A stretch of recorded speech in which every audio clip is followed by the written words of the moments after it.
নিজের ছেলেকে আব্বু এবং মেয়েকে আম্মু সম্বোধন করে ডাকা যাবে কিনা, খাওয়ার সময় সালাম দেওয়া যাবে কিনা, ঘুষ দিয়ে চাকরি নিলে সারা জীবনের ইনকাম কি ঘুষের টাকার মতো হয়ে যাবে, আমার মেয়ের বয়স 3 বছর, সে আমার নামাজের আদায়ের সময় বারবার সামনে আসে, তাতে কি গুনাহ হবে, আমার নামাজ নষ্ট হবে কিনা। আমাদের দেশ সচরাচর দেখা যায় মৃত ব্যক্তিকে গোসল দেওয়ার পর গোসল দেওয়ার স্থানে 41 দিন পর্যন্ত কাউকে যেতে মানা করা হয়, সেখানে সন্ধ্যাবেলা 41 দিন পর্যন্ত আগরবাতি বা মোমবাতি জ্বালানো হয়। এটা কি শরীয়ত সম্মত? মৃত ব্যক্তির জন্য দোয়া করার সুন্নাহ পদ্ধতি কি? আবেগের বশে ফোনে দুজন কবুল বলে ফেলেছি, আমাদের কি বিয়ে হয়ে গিয়েছে? চোখের পাতায় আইলাইনার দেওয়া জায়েজ হবে কিনা। আমার ছোট বাচ্চা ঘন ঘন দুধ বমি করে, ছোট বাচ্চার এই বমি গায়ে লাগলে সে কাপড় কি নামাজ হবে? নামাজে দাঁড়ানোর পর নাকি ডান পায়ের বুড়ো আঙ্গুল নাড়ানো যায় না, এটা কি সত্য? ফজর নামাজের আজানে আসসালাতু খায়রুম মিনান নাওম বলার সময় আমরা উত্তরে কি পড়ব?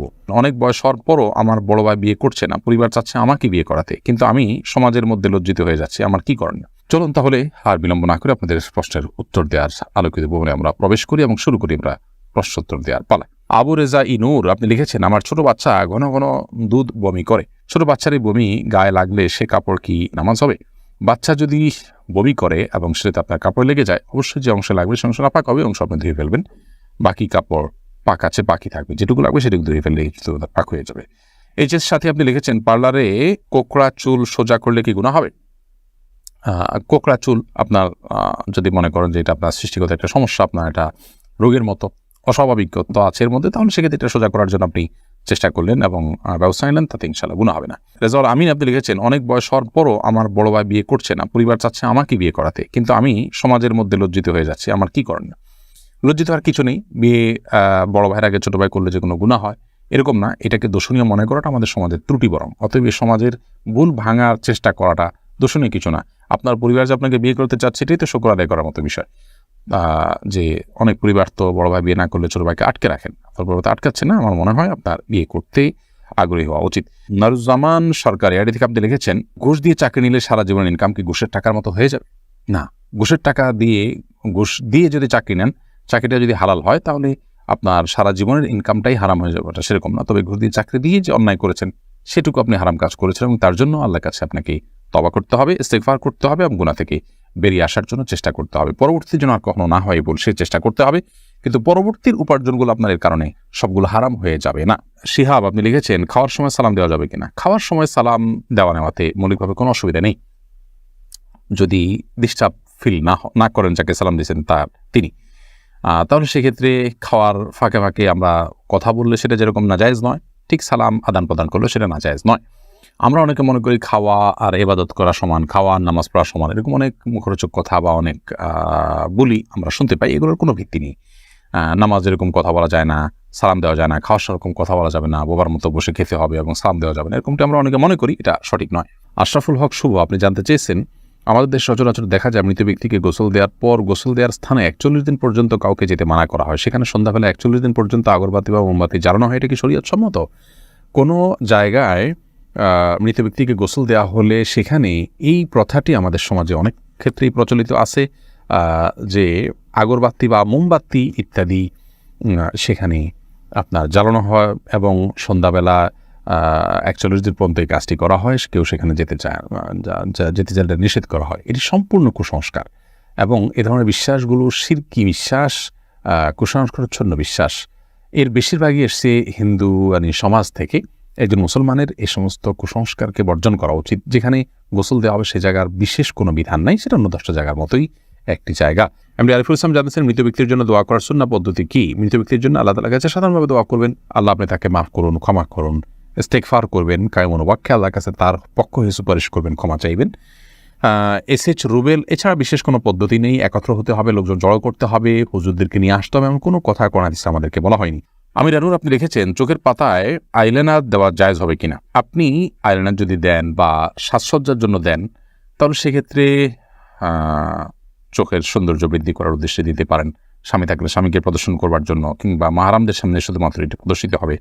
আর যদি রাস্তাঘাটে গায়ে মাহারামদের সামনে এটি প্রদর্শন করার উদ্দেশ্য হয় বা ওপেন সবার জন্য আপনি নিজের সৌন্দর্যকে প্রকাশ করার উদ্দেশ্যে দিয়ে থাকেন, তাহলে সেক্ষেত্রে এটা নাজায়েজ এবং গুনাহ হবে।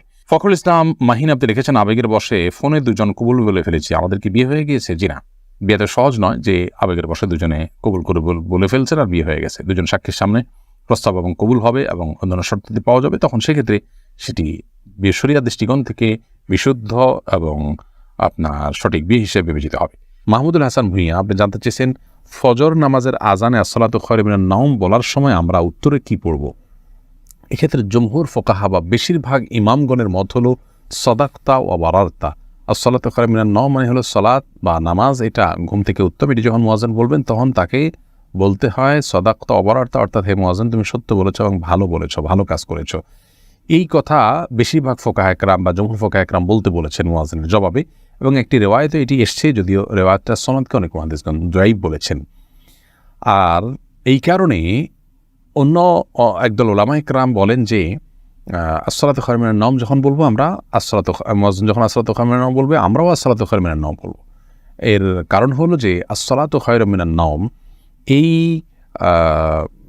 বাক্যটি মুয়াজ্জিনের বাক্য, আর এক্ষেত্রে নবী আলাইহিস সালামের সাধারণ যে নির্দেশনা বুখারী মুসলিমে আসছে যে ফাকুলু মিসলা মা ইয়াকুল ইযা সামি'তুমুন নিদা, যখন তোমরা মুয়াজ্জিনের আযান শুনবে ফাকুলু মিসলা মা ইয়াকুল মুয়াজ্জিন, তখন মুয়াজ্জিন যা বলবে হুবহু তোমরা তা বলো।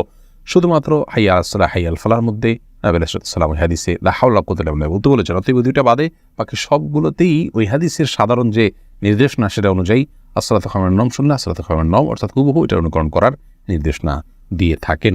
এসেছে রুবেল, আপনি জানতে চেয়েছেন আইডি থেকে নামাজে দাঁড়ানোর পর নাকি ডান পায়ের বুড়ো আঙ্গুল নাড়ানো যায় না, এটা কি সত্য? না, এরকম কোনো কথা আমাদের জানা নেই, প্রয়োজন হলে নাড়ানো যেতে পারে। সামি আপনি লিখেছেন মনের মধ্যে খারাপ চিন্তা আসলে কি করণীয়? মনের মধ্যে খারাপ চিন্তা যদি আসে তাহলে সেক্ষেত্রে প্রথমত সেখান থেকে নিজেকে সরাবার জন্য আপনার চেষ্টা করা। খারাপ চিন্তা যে কারণে আসে, যে জায়গায় গেলে আসে, বিচরণ করলে সেই জায়গাগুলোতে সরে আসা এটা কর্তব্য। আর আল্লাহ সম্পর্কে, আখিরাত সম্পর্কে বাজে চিন্তা ইত্যাদি অনেক সময় আসে, এরকম আসলে তাহলে সেক্ষেত্রে বাম দিকে 3 বার প্রতীকী থুতু ফেলে থু এভাবে 3 বার প্রতীকী থুতু ফেলা এবং আমানতু বিল্লাহি ওয়া রাসূলিহি পড়া এবং আউযু বিল্লাহি মিনাশ শাইতানির রাজিম পড়া, এগুলোর মাধ্যমে ইনশাআল্লাহ বিদিনিল্লাহ আমরা মনের বাজে চিন্তাকে দূর করার চেষ্টা করতে পারি। করির বেগম লিখেছেন আমার মেয়ের বয়স 3 বছর, সে আমার নামাজের আদায়ের সময় বারবার সামনে আসে, তাতে কি গুনাহ হবে? আমার নামাজ নষ্ট হবে কিনা? না, আপনার গুনাহ হবে না এবং আপনার নামাজ নষ্ট হবে না। তবে ছোট বাচ্চা আপনার নামাজের খুব বেশি সমস্যা তৈরি করবে এরকম মনে হলে অন্য কেউ থাকলে তাদেরকে দিয়ে তাকে ধরে রাখার বা তাকে নিয়ন্ত্রণ করার ন্যূনতম চেষ্টা করা উচিত। আব্দুর রহমান জানতে চেয়েছেন আমি একজন দর্জি, মহিলাদের পোশাক তৈরি করি, আমি যদি কোনো মহিলাকে তার ইচ্ছা মতো ডিজাইন জামা বানিয়ে দিই আর সে যদি সেটা পরে বেগানা পুরুষের সামনে যায়, দিকে আমার পাপ হবে? যদি এমন হয় যে পোশাকটা বানানোই হচ্ছে পাপের কাজের জন্য আপনি জানেন, তাহলে সেক্ষেত্রে তাকে সহায়তা হবে তার সেটা তৈরি করে দিলে। সেজন্য এটি তৈরি করার ক্ষেত্রে আপনি ডিনাই করা উচিত, এতটুকু এখতিয়ার অধিকার আপনার থাকা উচিত এবং ইমানি গায়রত যেটাকে বলে ইমানি আত্মসম্মান বোধ সেটা আপনার থাকা উচিত। আর যদি এই লেভেলের সমস্যা না হয়, বরং এটা তিনি বাসায় পড়তে পারেন, তার স্বামীর সামনে পড়তে পারেন, বাহিরে পড়তে পারেন, কি করবেন আপনি জানেন না, তাহলে আপনি খুঁচিয়ে তাকে জিজ্ঞেস করার কোনো প্রয়োজন নেই এবং এর কারণে আপনার গুনাহ হবে না। তিনি যদি এটাকে অন্যায় কাজে ব্যবহার করেন ইনশাআল্লাহ আপনার গুনাহ হবে না। এস এ হাবিব আপনার প্রশ্নটি আপনি লিখেছেন নিজের ছেলেকে আব্বু এবং মেয়েকে আম্মু সম্বোধন করে ডাকা যাবে কিনা? স্নেহের জায়গা থেকে বা মমতা করে তাদেরকে আব্বু বা আম্মু ডাকতে কোনো অসুবিধা নেই। এটার উপকার্থে আব্বু আম্মু ডাকা হয়। আব্বু আম্মু ডাকার মানে এই না যে আমার কাগজে কলমে জন্মদাতা পিতা বা মাতা হিসেবে তাদেরকে ঘোষণা দিলাম, এরকম তো আর কেউ করে না। অতএব স্নেহের বসে তাদেরকে আব্বু কিংবা আম্মু ডাকাতে কোনো সমস্যা নেই।